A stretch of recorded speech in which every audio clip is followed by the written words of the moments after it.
Become an objection handling artist. That's what this brand new 5-part objection handling masterclass is going to do for you. It is updated, it's expanded, and it's in depth, and it's unlike anything I've done here on YouTube.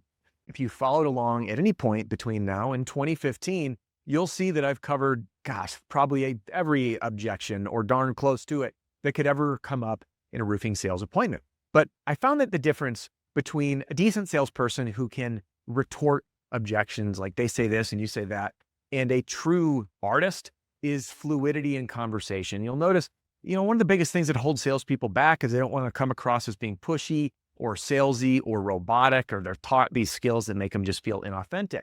So by following along and learning the 5 skills that I'll be teaching you in order, you're going to walk away from this video feeling like an objection handling artist that can handle this just in real time, knowing what people are thinking and finding a way to serve them in a deep and meaningful way, because that's what sales is really all about. So I'm so excited to get into this. Do watch it all the way through in order, because it's going to help you integrate these skills and earn more business. Before we jump in, I just want to say welcome or welcome back. My name is Adam Bensman, and I'm so excited to announce, if you didn't see the news, that I'm joining the Tamco family. The YouTube channel here is now The Strong Roofer with Adam Bensman, because your company is only as strong as you are. And we are relaunching my community as the Roofing Strong Alliance. And membership is available now to the Tamco Edge contractors at no additional cost. There's a link in the description to learn more.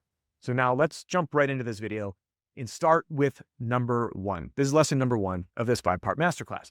And that is the distinction between questions and objections. There's a big difference here, because a question might be something like, how will your crew protect my hot tub? That is a question or a curiosity. They just want to learn more. Where an objection is different than a question is it is a stated reason why someone will not move forward with you. These objections are also known as stalls, or by some sales trainers, they will call them smoke screens, when they can, which I don't really love that terminology, because it's not always a smoke screen, meaning like an inauthentic way to throw something up that's not the truth. People do that sometimes, but the objection is a statement that's like, I have talked to my wife first, or my husband. So I'm making this statement, and this is my excuse to not move forward with you. Or I want to wait till I get 3 more estimates, or 3 estimates, or something like, I want to wait and see what my insurance company says first, right? These are the if I don't get past this, I will not close the deal. Meanwhile, a question, how will you protect my hot tub? However you're going to protect it, you're going to answer. It's a curiosity. It's like, it's going to get protected. That's not going to kill a deal. All right. So that's the distinction number 1. So as you're listening to sales conversations, ask yourself, is this a question or a curiosity? Or is this an actual objection that is keeping this homeowner from moving forward with me? Number 2, the best way to overcome an objection, in my opinion, is to address it before it even comes up. And I was recently running a training in Philadelphia for a group of retail contractors with the goal of helping everybody in the room increase their close rate. Now, I want to share the technique that I shared with everybody, and I want you to do this too. Think right now, what are the top 5 questions that come up in nearly every single appointment that you run, whether you're working in the storm damage environment, hail, wind, or hurricane, or if you're working in retail? It might be questions like price, how long does it take, what's the warranty, when can you get started, etc. Those are they just come up all the time. So ask yourself, now that you've written out these top 5 questions, what I want you to do is number them. Which one comes up in what order? And you'll go 1 through 5. You'll take a look. You're like, usually they ask this first, then they ask that, and then they ask this one, and then this one. And then that way, as you're going through your presentation with a homeowner, you can say, hey, you might be thinking this, and then read them the question that everybody gets. And what will happen is the prospect will go, oh man, yeah, that's exactly what I was thinking. And you position yourself as an expert, but it puts the homeowner at ease, because they feel like they're learning everything they need to learn to make an informed decision. So your job with this lesson number 2 is to write down the top 5 questions that come up in every appointment and number them in order 1 through 5, and make sure to bring them up voluntarily to get ahead of it. Let's hit number 3, and that is the ARO objection handling formula. You may have seen this on the channel, but I want to explain a little philosophy behind it, and don't worry, I'll get to the acronym here in just a second. But the folks like you who are tuned into this channel and resonate with my sales style, which is based on authentic human connection and authenticity and just being yourself, generally don't like these word-for-word talk tracks, because it can make people feel a little robotic. Now, there is a time and a place to follow script, especially with inside sales and phone calls coming in, et cetera. But for in-home appointments, again, this is the objection handling artist, having some fluidity through a conversation. So whenever you have a formula, you can easily remember, all right, I'm going to hit this, then this, then this, this, then this, then this. And it allows you to handle anything that comes up in real time, just really naturally. And again, fluidly. A stands for acknowledge. Now you can acknowledge an objection by simply repeating back what you hear or making someone at least feel heard. So if they said something like, I want to wait and see after I talk to, or I want to talk to my wife first or my husband first, by acknowledging it, say, hey, it's a big decision. If it were me, I'd want to talk to my wife first too. That's acknowledging. R is to reassure. Now, reassure is to validate that what they're going through is normal and you've seen it. So if I said, hey, I want to wait and see and talk to my wife, I'd say, hey, I know it's a big decision. And then again, R is reassured. I'd say, if it were me, I'd want to talk with my wife first. In fact, most of the couples that I serve, like they're on the same page. No one's going rogue on making a decision. Then I can overcome it. Now, what you haven't seen me talk about at length on this YouTube channel is when you overcome an objection, there's two paths to doing it, two common paths. So A, acknowledge, reassure, overcome is this decision tree. And I can either ask a question or I can overcome it with a statement in education.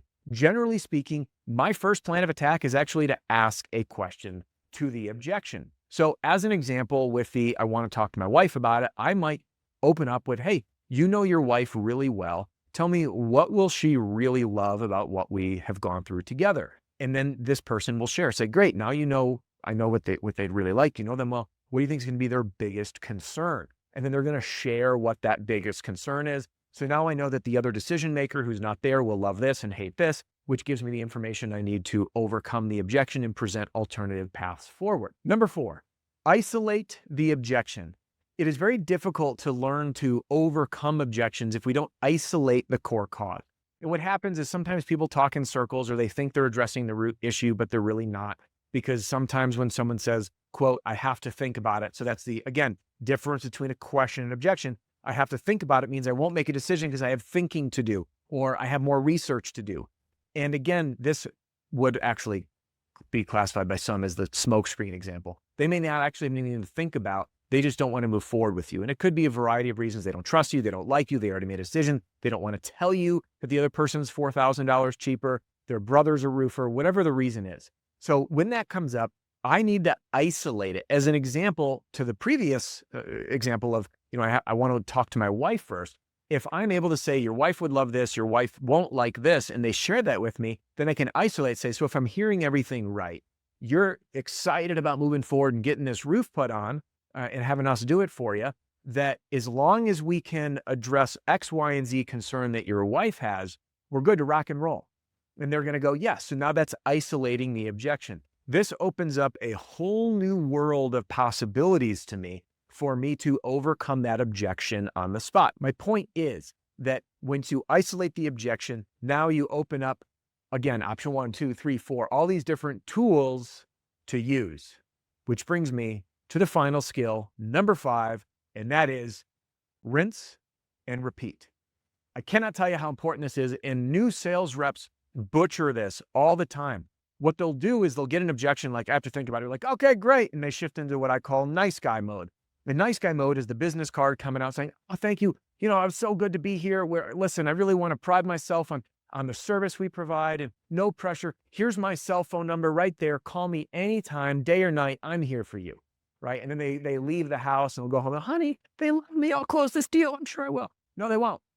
All right, they shifted to nice guy mode. So instead, when we put this together, we can distinguish, was that a question or an objection? It was an objection. You're going to use the ARO objection handling formula, assuming you didn't proactively overcome it in the appointment.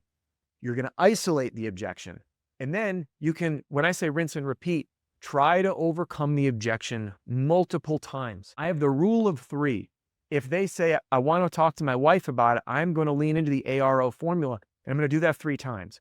Now, why 3? Just because it's good practice. So salespeople, especially new ones that feel like they're being pushy, which you are not, you're keeping the conversation going so you can be of service.